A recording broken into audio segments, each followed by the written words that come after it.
Está no ar mais um episódio do OpinaCast, podcast sobre comunicação e política. E hoje a gente vai entrevistar uma pessoa muito especial, Vitinho Maia, né, Paulo? É isso, né? Queremos já deixar, né, o pedido aqui a você para curtir, né, para compartilhar também, deixar o seu comentário. Se inscreva no nosso canal, né, o canal do OpinaCast. E essa nova temporada, né, que estamos iniciando, nós terminamos o ano passado com o Dr. João Américo fazendo uma retrospectiva, né, do ano, dos principais fatos e acontecimentos. Então o Vitinho também é o nosso convidado hoje, agora já projetando o futuro, né? Como é que estão aí essas expectativas, né, em relação à gestão municipal, estadual, nacional, uma série de coisas que estão acontecendo, não só aqui em Caruaru, no Brasil, afora.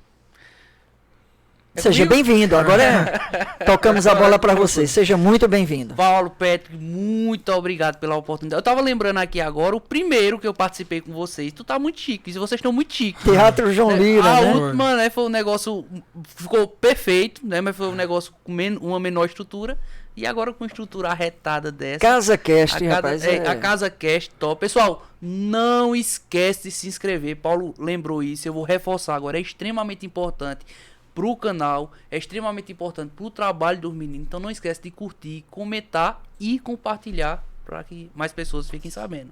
Agora começar. Vitinho Maia, meu nome é Vitinho, perdão. Não, tudo bem. Meu nome é Vitinho Maia, tem um canal também no YouTube, Vitinho Maia, meu Instagram tá lá, Vitinho Maia também. Eu comento sobre política, tanto municipal, estadual e nacional. Você que conhece um pouco mais ou muito, né, de rede social, de audiovisual, por que Vitinho? Por que começar essa temporada com Vitinho? Vitinho é... porque a gente tava com saudade de falar sobre política.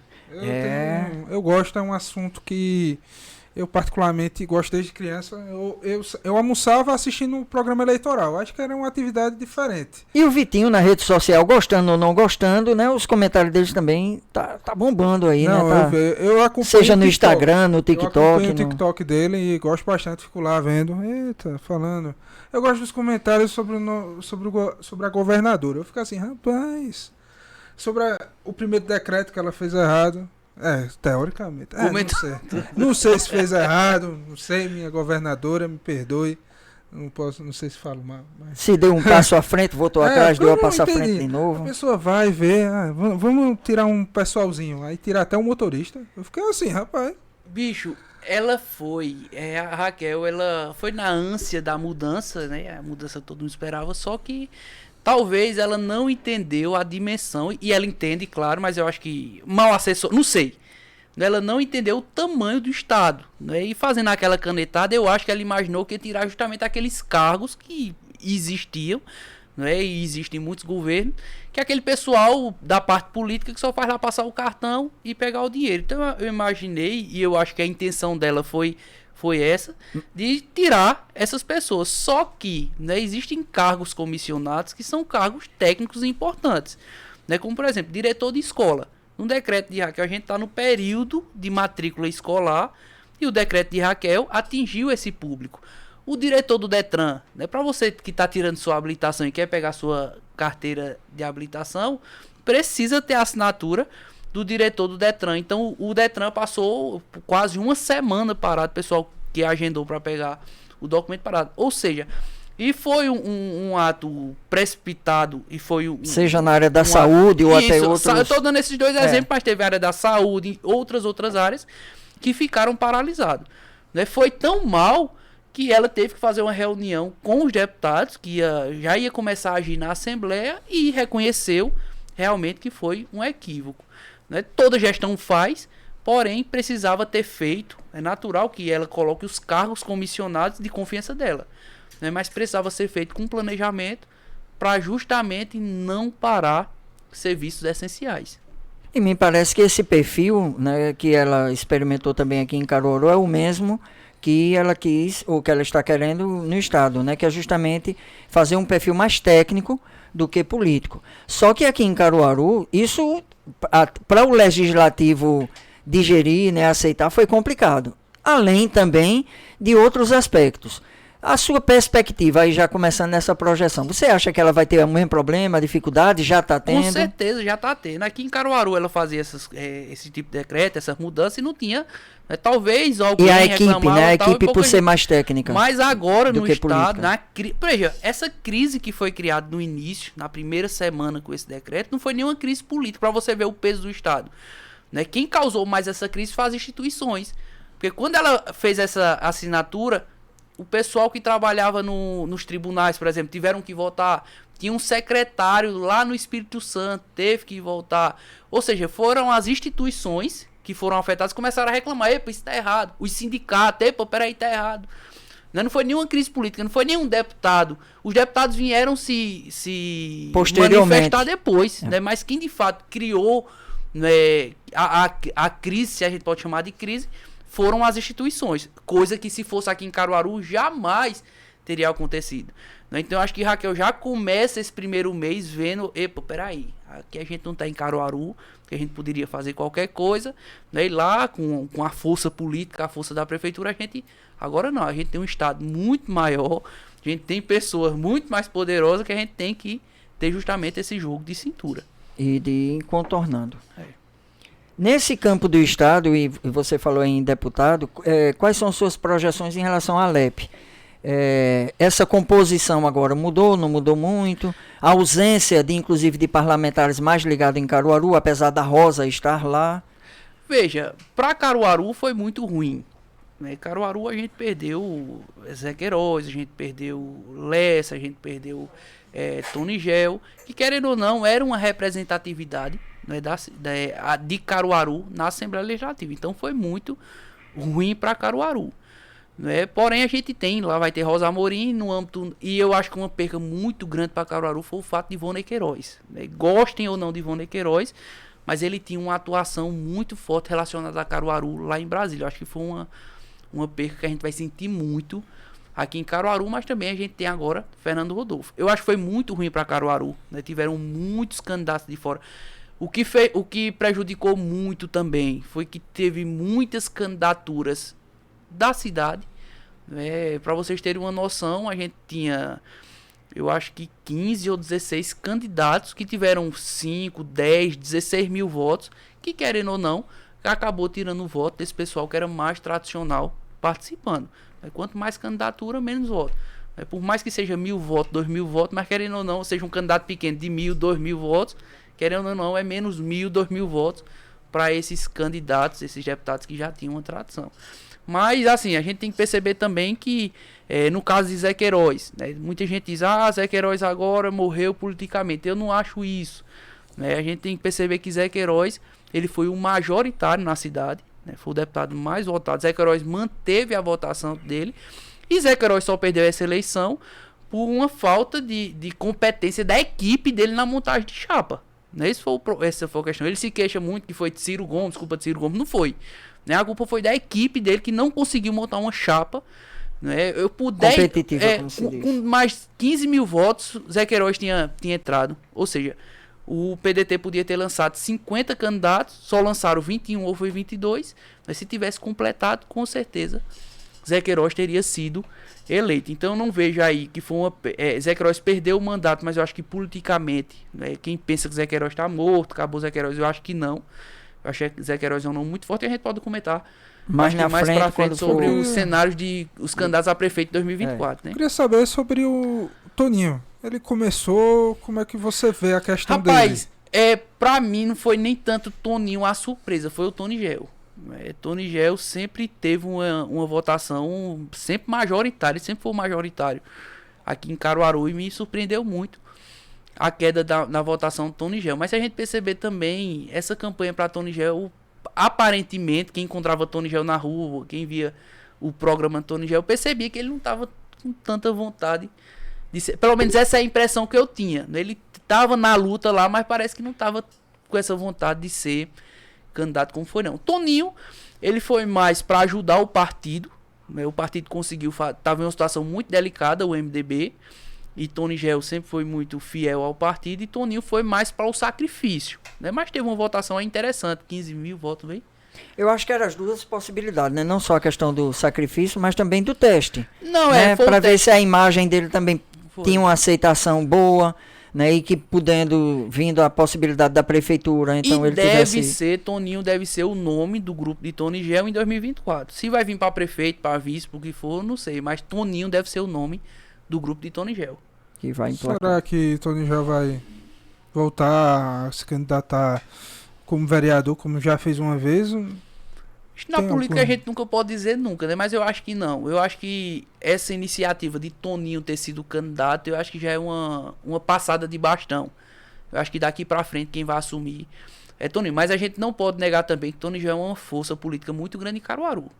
Toninho já teve essa queda de votação, mas porque ele caiu a votação a gente tem que analisar vários fatores. Né? Então, o fato de Toninho ter caído a votação não quer dizer que também ele está morto politicamente. Lembrando que Tony Gel sempre teve uma votação muito expressiva aqui em Caruaru. O grupo de Tony Gel vai ser importante em 2024. Eu acho que a eleição de 2024 vai passar pelo grupo de Tony Gel e também pelo grupo de Zé Queiroz. Agora, se o grupo de Tony Gel vai lançar um candidato ou vai lançar vice, aí a gente vai ter que acompanhar Mais um pouco. mais um pouco. Ainda é muito cedo. Sobre o prefeito Rodrigo Pinheiro, como é que você vê? Veja, o Rodrigo está num dilema muito interessante politicamente. Ele está com a máquina na mão.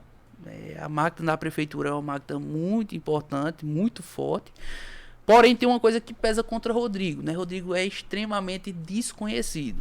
Se você sair na rua agora e perguntar a uma pessoa quem é o prefeito de Caruaru, as pessoas não vão saber dizer o nome de Rodrigo Pinheiro. Porém, ele teve uma iniciativa aí que eu achei interessante, né? A questão do concurso público. Se ele for candidato à reeleição, ele vai ter o que mostrar, porém ele tem esse tempo aí para tentar vencer essa barreira do desconhecimento. Né? Lembrando que a eleição de 2024 tende a ser uma eleição muito pesada, né? E se Rodrigo não começar a aparecer nas pesquisas, né? Tem a questão do seguinte: será que Rodrigo vai ser o candidato de Raquel? Tem essa dúvida aí no mundo político, né? Porque os dois, quando Raquel saiu, talvez o povo de casa não saiba, né? Mas nos bastidores a gente sabe que teve uma ruptura, um arranhão muito sério, né? Então tende a saber se Rodrigo de fato vai ser o candidato de Raquel. Se ele for o candidato de Raquel, o peso dele já é diferente, né? Se ele não for o candidato de Raquel, já tem outro peso. Então tem muita coisa aí para acontecer. Eu acho que a questão do diálogo ele melhorou muito, né? Porém, ele precisa vencer essa barreira do desconhecimento, né? Porque as pessoas na rua não sabem quem é o prefeito de Caruaru. Então ele tem esse tempo para tentar vencer esse desafio, que eu acho que é o principal desafio dele. Que é um tempo curto, né? Até Muito porque curto. ele daqui para frente vai cada vez mais diminuindo Muito também, vai curto. ficando... Voltando para o governo do estado, ela realmente teve, né, algumas dificuldades. Além disso Eu que a acho gente começou comentou, muito ruim, Paulo. a questão do salário, né? Isso. Porque não era só uma decisão dela, até porque isso já vinha pendente do ano anterior, mas mesmo assim o fato dela ter esquecido ou não ter dado atenção, aí automaticamente volta e é sancionado, mas aí repercute nela, né? Que é como se ela eu não acho tivesse que, ligado. geralmente... A reforma administrativa, né? Teve vários... eu acho que ela já começou mal.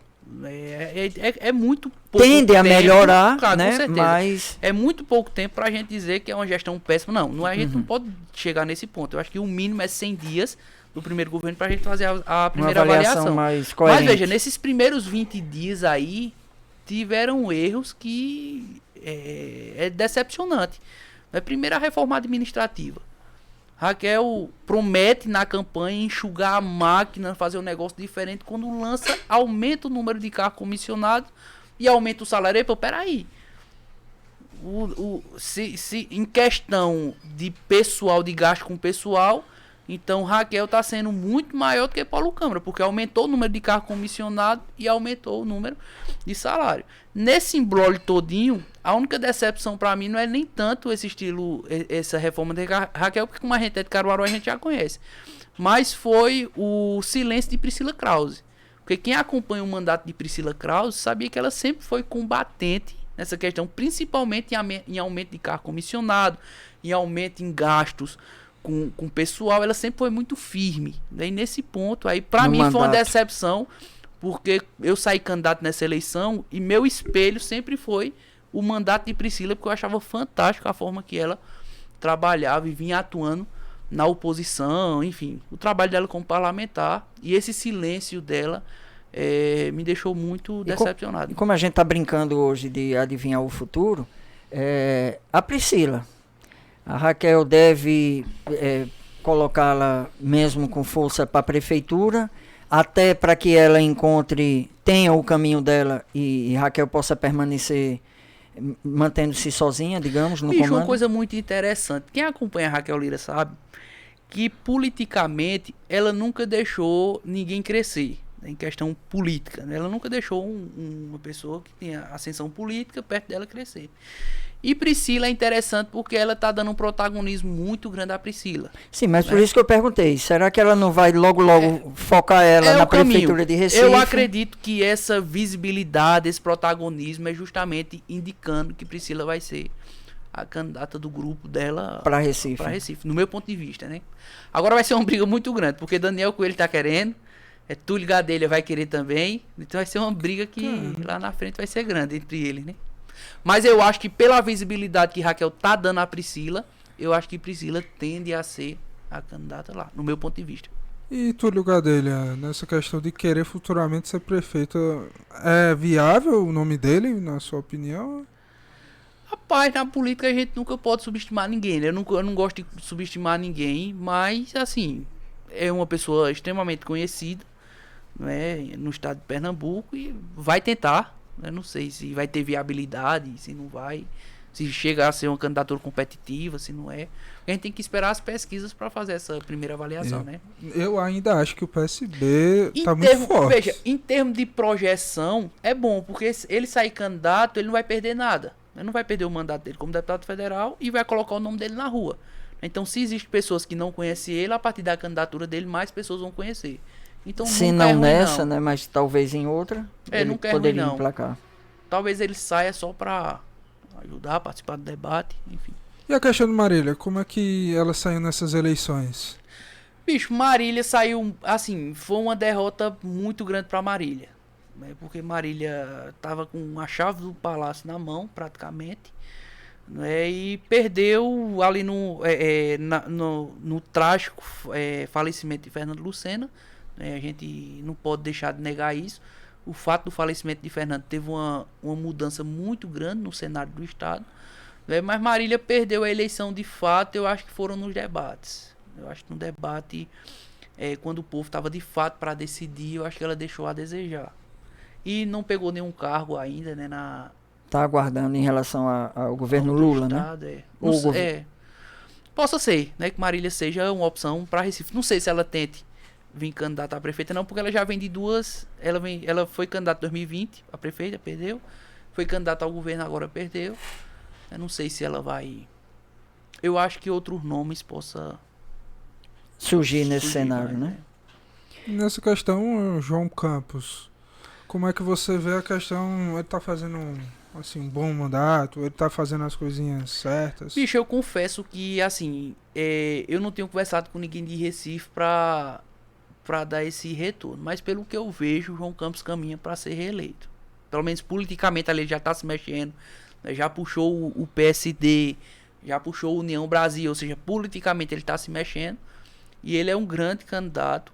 E eu acho que João Campos hoje é o nome mais forte para ser oposição a Raquel Lira. Eu acho que é o único nome aí com força para puxar de fato essa oposição. Então eu acho que João Campos vem candidato, é um fortíssimo candidato à reeleição e possa ser um fortíssimo candidato lá na frente ao governo do estado. Falamos sobre o legislativo, né, a Alep, puxamos alguns nomes e queria trazer você agora para mais perto aqui, para Caruaru.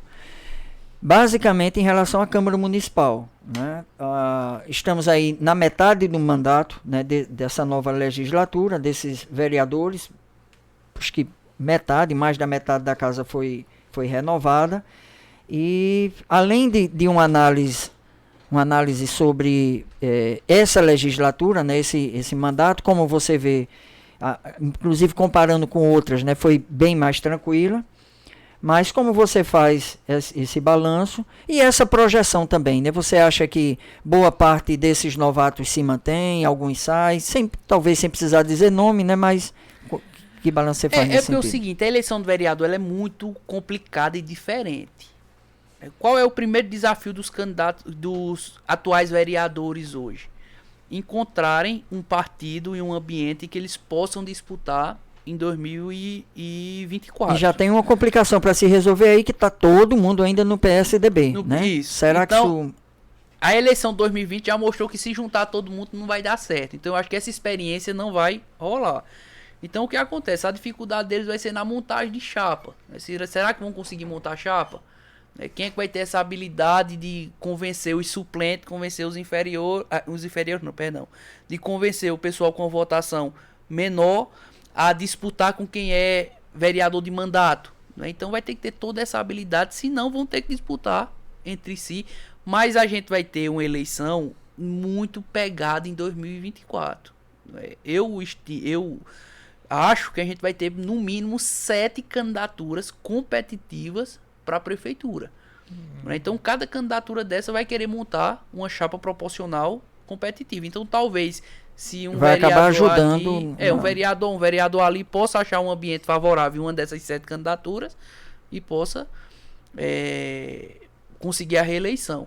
Mas ali em termos de reeleição, né, tem um pessoal já com um patamar mais alto, que é Leonardo Chaves, que é Edmilson Salgado, aquele pessoal que passa de 2.000 votos, eu acho que ali daria um grupo. O pessoal que é menos de 2.000 votos, eu acho que daria outro grupo ali. Enfim, vai ser uma dor de cabeça muito grande para eles. E os novatos? Os vereadores novatos, aí é que tá mais difícil, né? Porque quem é pequeno inferior no voto, não vai querer nunca disputar com um vereador de mandato. Agora tem uma questão, a legislação mudou. Em 2020 a gente podia lançar até 35 candidatos. Agora a gente só pode lançar 24 candidatos. Né? Então tem chapinhas, tem grupos pequenos que, se tiver muito medo de colocar uma pessoa com votação a mais, possa ser que o grupo acabe não fazendo nenhum, não atinja o quociente eleitoral e não acabe fazendo nenhum vereador, né, como é o caso. Então talvez, eu acho que o que pode salvar esses vereadores de mandato vai ser justamente essa pulverização de candidaturas, que vai abrir um leque de oportunidade. Quem é o candidato a prefeito que não quer um vereador de mandato no seu palanque? Então possa ser que o candidato a prefeito consiga convencer os suplentes, consiga convencer o pessoal que está entrando agora a disputar com eles. Não vai ter influência por exemplo, nas últimas eleições, grande influência foi Bolsonaro na questão de eleição de várias pessoas. Vai continuar? Vai mudar com a questão Lula chegando? Bicho, é justamente isso que eu tô tentando quebrar a cabeça e entender. Porque a eleição municipal tende a ser muito diferente de uma eleição nacional. Só que o seguinte, Bolsonaro mostrou nessa eleição que o peso dele como cabo eleitoral é muito forte. Né? Então a dúvida é, como é que vai estar o fator Bolsonaro em 2024? Né? Se continuar esse desgaste que tá, né? Provavelmente aí em poucos dias, se tudo caminhar como está caminhando, provavelmente Bolsonaro vai ser preso se vier para o Brasil. Né? Então isso vai ter uma influência. Então assim, a gente precisa esperar, mas de fato a gente precisa estudar esse ponto. Eu tô quebrando a cabeça muito para saber isso, né? Se de fato vai ter, porque se Bolsonaro tiver uma influência, o eleitor dele já mostrou que segue o que ele pede. E mantendo a questão... Ele teve aqui, Paulo, e ele teve aqui quase 80 mil votos. Pronto, mas era mais ou menos isso aí onde eu ia chegar, que era o seguinte, que mantendo a conversa ainda na Câmara Municipal, embora que tenha havido um certo silêncio deles não manifestarem quem estava com esse ou com aquele candidato, mas se sabia que metade ou mais da metade, aliás, metade não, mais da metade estava apoiando Bolsonaro. Alguns desses, pela minha avaliação, pelo menos um terço bolsonarista, né, são vereadores que realmente simpatizam, outros não, outros que podem até ter sido só pelo momento. Mas, assim, realmente tem que ver, né, até que ponto, mesmo que Bolsonaro caia, até que ponto a onda bolsonarista continua, né, ou da extrema-direita, e que fique mexendo ainda com... Para você ter uma noção, como é diferente uma eleição do vereador. A gente teve agora um deputado estadual eleito, que foi o de Toritama, Abimael. Abimael teve quase 50 mil votos nessa eleição. Em 2020, Abimael foi candidato a vereador e teve uma votação muito inferior. É para você ver a diferença. Ou seja, em 2020 para 2022, o fator bolsonarista estava muito forte. Porém, não teve uma influência na eleição para vereador. Então a gente vai ter que esperar. Tendo em vista que Bolsonaro teve quase ou foi mais de 80 mil votos aqui em Caruaru. Então é um peso muito grande. Inclusive leva um candidato a prefeito para o segundo turno. E antes de outro assunto, a não ser que seja dentro da Câmara, Pet, que se for você segura um pouquinho, mas em relação ao presidente. Da O Bruno. Sim, Bruno como Lambreta. você tem acompanhado esse mandato dele, a ideia, né, do prédio novo, que está havendo já essa... Tende a 2024 já está inaugurado, né? Entendi. Veja, eu vou dar uma opinião aqui. Eu acho que Bruno Lambreta é o candidato a prefeito do grupo de Raquel Lira em 2024. Caramba. Isso é uma opinião minha, viu? Não foi ninguém que me disse, não tem nada. Isso é uma opinião particular minha. É porque eu sempre achei Tem que... muito chão pela frente. Não, né? é porque logo eu pensava que poderia colocar outro nome. Porque eu acho que, querendo ou não, pra Que cidade... poderia ser outro nome de Raquel Lira. Não sendo Rodrigo Pinheiro. Que existe essa... Eu acho, isso é uma opinião minha. Ninguém tá dizendo não. Quando a gente Isso é pega... uma opinião minha. Eu acho que Rodrigo não é o candidato de Raquel. Mas possa ser que daqui pra lá, Raquel veja que ele seja o candidato do grupo dela. Mas não sendo Rodrigo, eu acho que o candidato tende a ser Bruno Lambreta.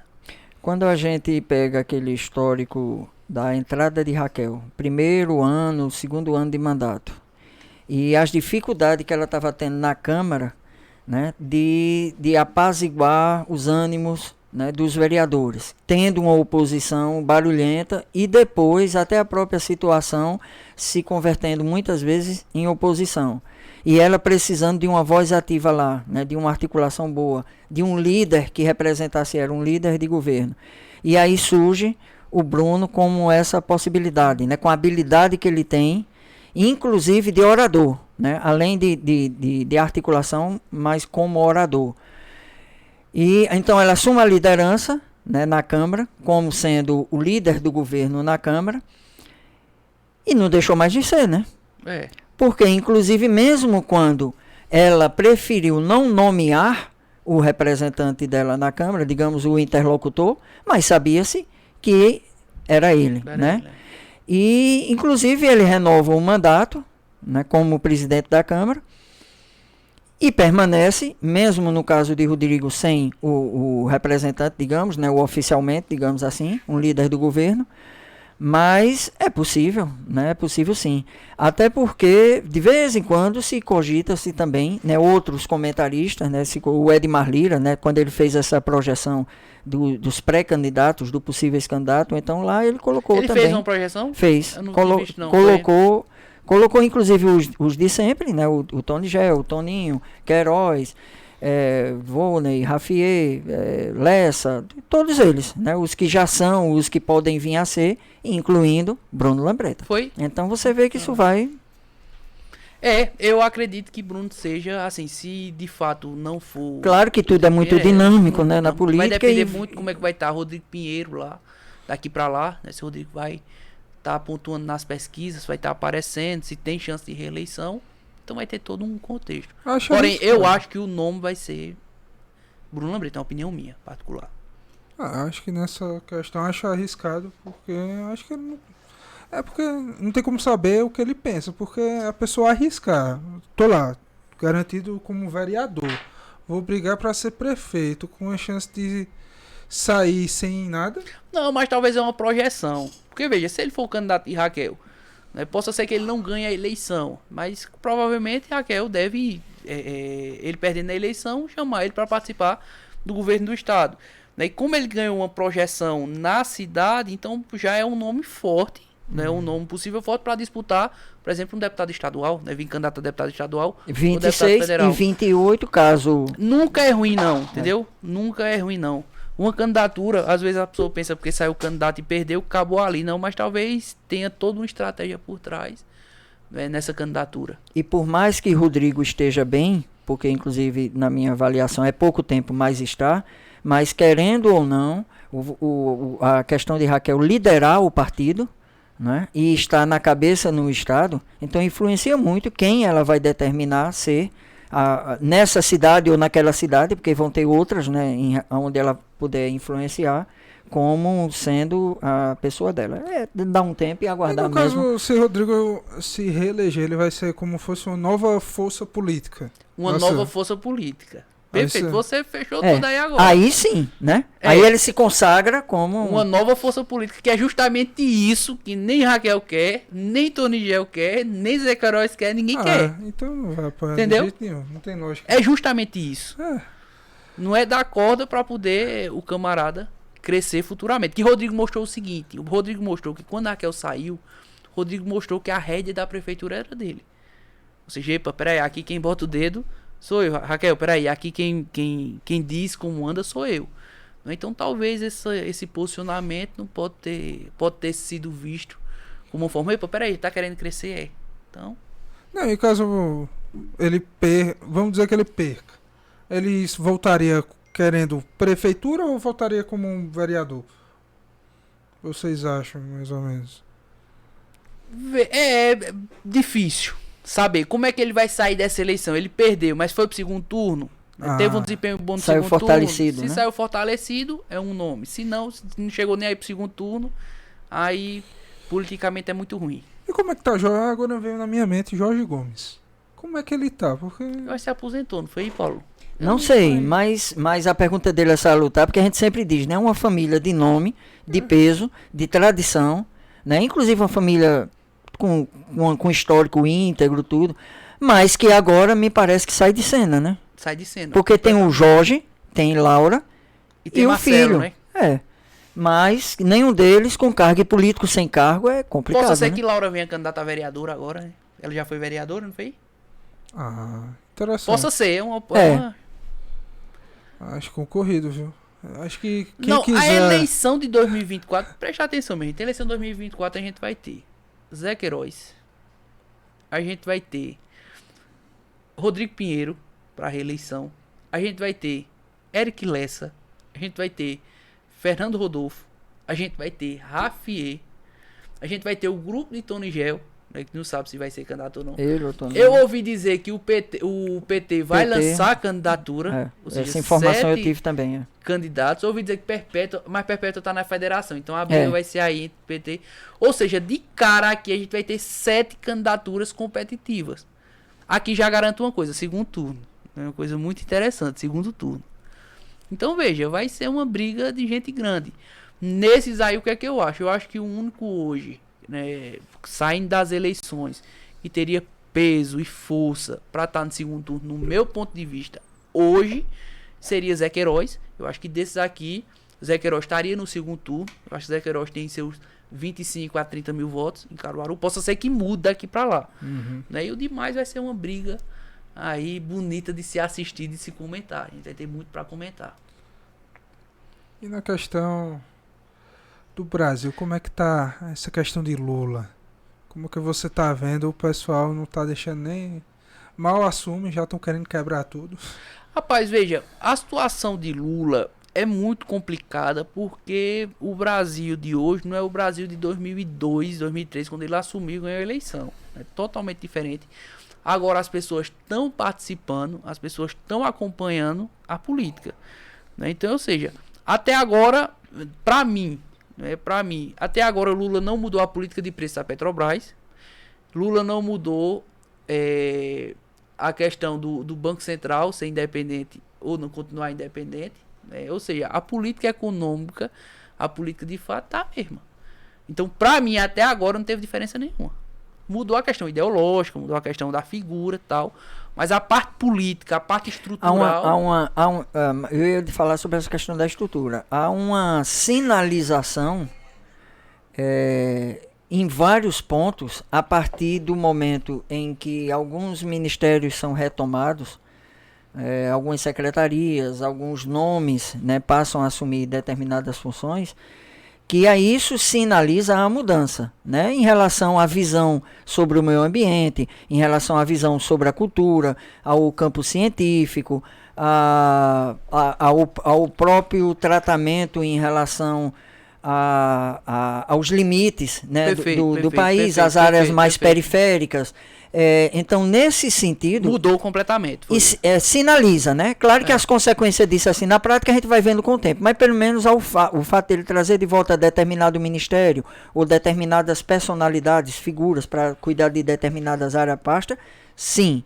Agora, como tudo depende muito da economia, eu entendo você quando diz que, apesar da gente ter um certo suspiro, né, de respirar em determinados setores, mas o grosso do país mesmo está caminhando do mesmo jeito, por conta da economia, né? Então, na hora de eu sair de casa para comprar o pão, no finalzinho de semana para fazer a feira, na hora que chega a taxa de água, de luz, imposto para pagar, né, a questão do transporte, ou seja, o meu dia a dia, isso aí que depende dos fatores que inclusive você citou, né, a questão da Petrobras, a questão foi Petrobras e outro exemplo que tu citou. Sim, do Banco Central, né? Ou seja, no que vai mexendo nisso aí, que traz uma implicância mais direta para o dia a dia do povo, né? Que é quando, que eu também creio que vai chegar lá, a questão é quando vai chegar e como vai chegar, né? Ainda não. Talvez, não estou dando desculpa por parte do governo, mas talvez essa primeira semana, esses primeiros 8, 10 ou 12 dias, ou a primeira semana tendo essa marca que o Patrick colocou, né? Porque o primeiro domingo foi de festa. Aí você bem não sai da festa para no segundo domingo já vir um sobressalto desse, né? Foi realmente um contraponto muito forte. A gente tem que esperar pelo menos 100 dias para poder avaliar. Entendeu? Isso ainda é muito cedo e ainda é muito recente. Porém, assim, eu acho que quem saiu perdendo nessa história todinha só foi uma pessoa, Bolsonaro. Nessa confusão todinha, porque Bolsonaro tinha tudo agora saiu pela culatra. Ser um líder da oposição, puxar a oposição. E ele saiu fortalecido depois das eleições, né? Sim, saiu fortalecido. Como Bolsonaro, figura política, eleição, né? Ou seja, tinha tudo para liderar esse processo, ser o cara da oposição. E acabou que nesse ato aí, golpista, terrorista, nem golpista, um ato terrorista, né? Acabou que... deixou aí a desejar. Já tem muita gente aí querendo esse pessoal da direita, esse pessoal mais liberal pra puxar. Ou seja, tem muita coisa pra acontecer.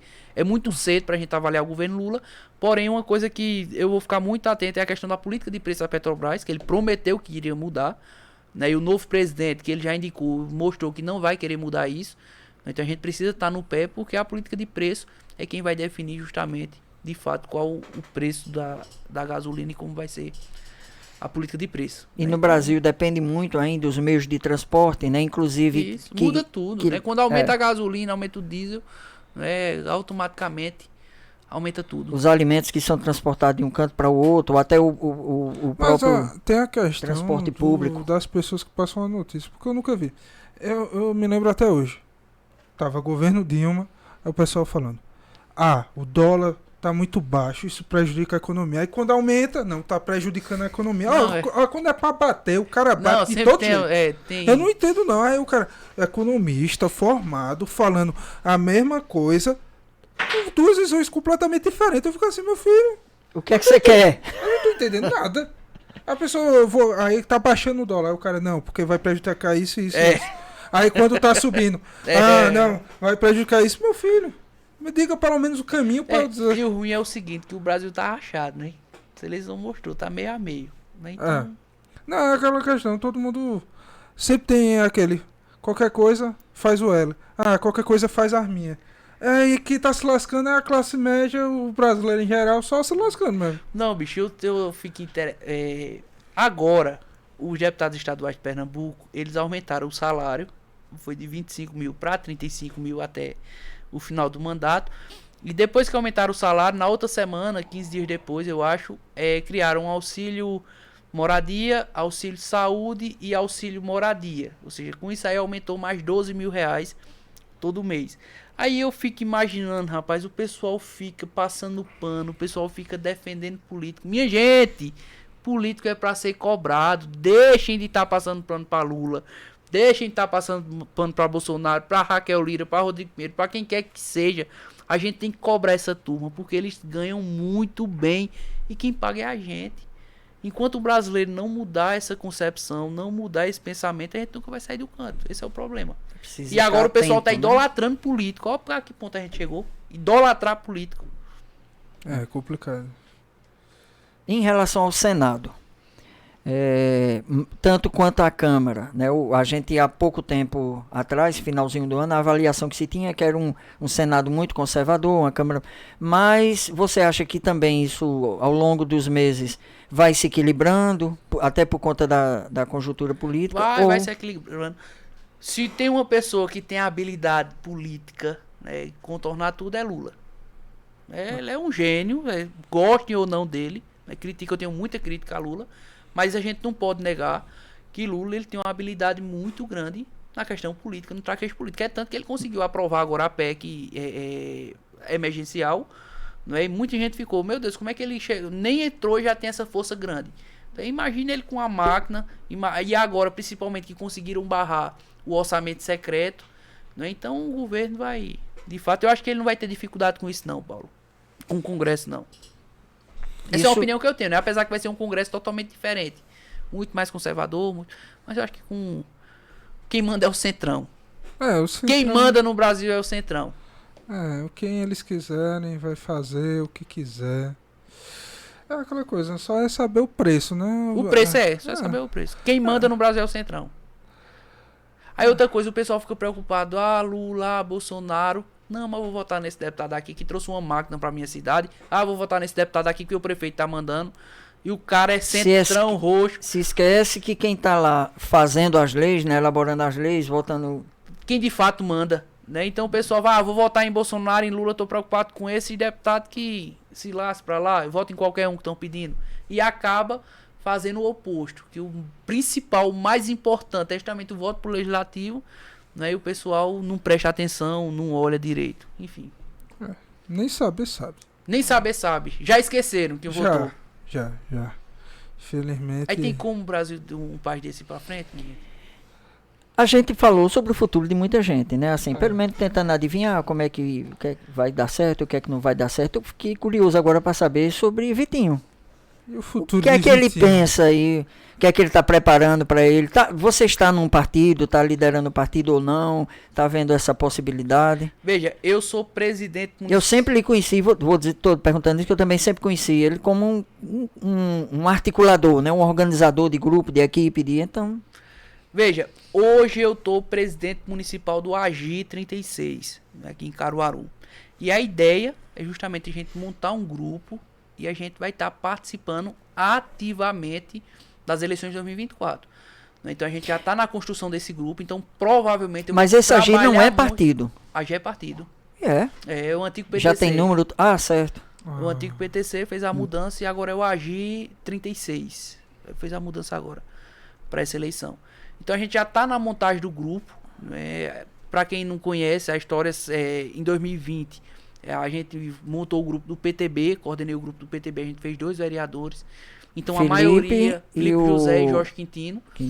Então a maioria daquele grupo, eu acho que caminha com a gente também agora no AGI. A gente tende a fazer o mesmo trabalho e a ideia é que a gente faça de novo 2 vereadores. Então a gente cuidar da parte proporcional. E na majoritária a gente vai ter 7 candidaturas para poder dialogar. Quem sabe, dependendo da força, a gente não consiga participar de uma dessas majoritárias. Então a gente vai trabalhar para estar ativamente participando das eleições de 2024. Nesse processo... Fazendo vereador e ajudando na majoritária. Agora quem ainda não... A gente ainda não sabe.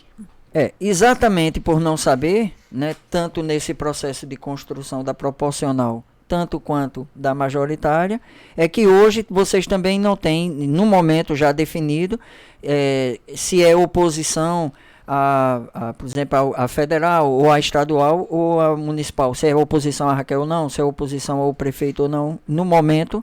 Ou isso já tem algum desenho? Já tem? Paulo, estadualmente a gente tá na oposição, né? O AGI apoiou Marília Reis e segue na oposição a nível do estado. No município eu ainda não conversei com o Rodrigo e nem ninguém ligado a Rodrigo. Quem eu conversei de majoritário, eu conversei com o Rafier e conversei com o Zé Queiroz, né?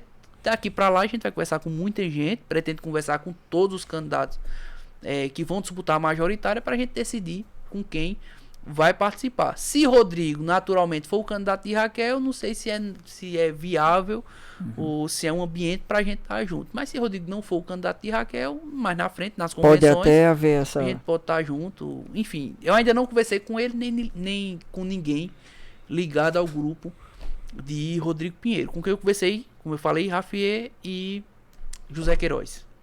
A gente está perto do final, não tão perto, mas já está, digamos assim, se aproximando.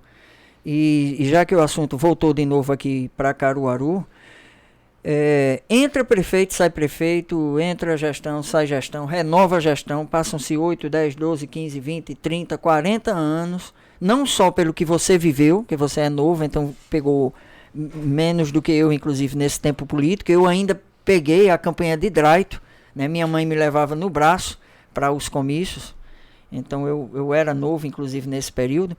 Mas eu não sei se você conseguiria ter, né, essa resposta, que era, na sua opinião, o que é que Caruaru ainda nenhum prefeito fez? Entra prefeito, sai prefeito, parece que não resolve aquele problema. Acho até que tem vários, mas assim, os mais sérios, que envolvem a cidade, e não tem prefeito que até promete, diz que vai mexer, que vai fazer, mas não. Aquele problema, entra prefeito, sai prefeito, continua se repetindo em Caruaru. Paulo, eu acho que um ponto extremamente interessante, que já vou deixando logo claro aqui para vocês. Eu, enquanto presidente do AGI, eu vou trabalhar muito com meus companheiros de partido para que a gente foque nessa pauta, é a transferência da Feira da Sulanca. A gente precisa, a Feira da Sulanca precisa ser a pauta das eleições de 2024. Né? Só quem não acompanha, quem não vive de feira, não tá vendo que Caruaru tá perdendo o protagonismo para Santa Cruz e para Toritama. Né? Toda semana a gente vê a Feira de Santa Cruz, cada dia mais é muito maior do que a feira anterior. E quando a gente vem para Caruaru, a gente tá vendo que a Feira da Sulanca, principalmente a feira de roupa, né, tá caindo a cada semana. E é um desses temas que eu coloquei, né? Que se você olhar direitinho lá para trás, faz tempo que o povo fala sobre isso. Mudança da feira de local. Qual vai ser o local? Arruma no canto, mas não dá, vai ser no outro. Não, ela vai ficar, não vai sair. Não, ela vai sair, não vai ficar. Porque é o seguinte, a Feira da Sulanca, a gente fala muito da feira de roupa, que é a que movimenta mais a economia, né? Que mexe de fato. Mas ali no Pátio 18 de Maio... Mas a Feira da Sulanca, a feira a gente tem quase 7 ou 8 feiras, a gente de uma feira só. A gente tem a feira de alumínio, a gente tem a feira de sapato, a gente tem a feira de roupa, a gente eletroeletrônico, né? Ou seja, tem muito. Então o que a gente precisa conversar é o seguinte, e o AGI, esse ano a gente vai iniciar esse debate, principalmente com os feirantes, é saber o seguinte, a gente vai transferir a feira de roupa ou vai transferir todas as feiras, né? Porque a gente pode fazer esse debate e transferir de fato só a feira de roupa, né? Que é a feira que de fato está competindo com Santa Cruz e Toritama e deixa as outras feiras, né? E como é que vai dar essa viabilidade? Vai para onde? Né? Quanto é que custa fazer isso? Como é que vai ser feito isso? Então, eu tenho esse compromisso como presidente municipal do AGI. Em 2024 vai ser a pauta que eu vou levar. Zé Queiroz, a gente vai fechar, a nossa pauta principal, essa Feira da Sulanca. Rafier, Feira da Sulanca. Rodrigo Pinheiro, Feira da Sulanca. E eu quero chegar com um estudo pronto de viabilidades, né, conversar com os feirantes, trazer os feirantes para essa conversa e a gente entregar à população e entregar ao candidato a prefeito ou candidata essa viabilidade. Mas a gente não pode deixar de debater a Feira da Sulanca de Caruaru. A gente está perdendo protagonismo e é uma máquina de dinheiro, vocês não têm noção.